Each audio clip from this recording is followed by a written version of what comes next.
Hello అండి. అందరికి నమస్కారం. కరూర్ తొక్కిసలాటలో మృతి చెందిన బాధితుల కుటుంబాలకు ఇచ్చిన ప్రభుత్వ ఉద్యోగాలు చెల్లవని హైకోర్టు స్పష్టం చేసింది. ప్రభుత్వ రాజ్యాంగ పరిమితిలోనే పనిచేయాలి. లేకపోతే అరాచక, అశాంతికి దారి తీస్తుందని కోర్టు కీలక వ్యాఖ్యలు చేసింది. ప్రభుత్వ ఉద్యోగం అనేది ఉచితంగా పంచిపెట్టే బహుమతి కాదు. దాన్ని అర్హతతో కష్టపడి సంపాదించాలి. ప్రభుత్వ ఉద్యోగాల కోసం లక్షల మంది యువత ఎదురుచూస్తున్నారు అంటూ హైకోర్టు స్పష్టం చేసింది.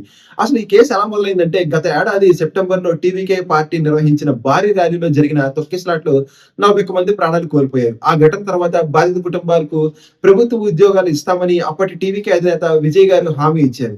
ఆ తర్వాత ముఖ్యమంత్రిగా బాధ్యతలు చేపట్టిన తర్వాత విజయ్ గారు మళ్ళీ కరూరు వెళ్లి అర్హత ఉన్న 32 మందికి వివిధ ప్రభుత్వ శాఖల్లో తాత్కాలిక అపాయింట్మెంట్ ఆర్డర్స్ అందజేశారు. అయితే ఆ నిర్ణయాన్ని అన్నా డీఎంకే నేత ఆర్‌బీ ఉదయ్ కుమార్ గారు హైకోర్టులో సవాల్ చేశారు. చట్టబద్ధమైన రిక్రూట్మెంట్ ప్రాసెస్ ను పక్కన పెట్టి నేరుగా ఉద్యోగాలు ఇవ్వడం సరైన విధానం కాదని వాదించారు. ప్రభుత్వ ఉద్యోగాలు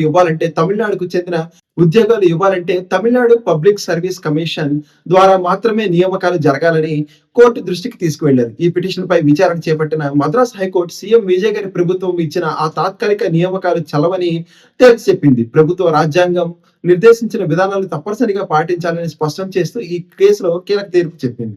థాంక్ యూ అండి. జై హింద్.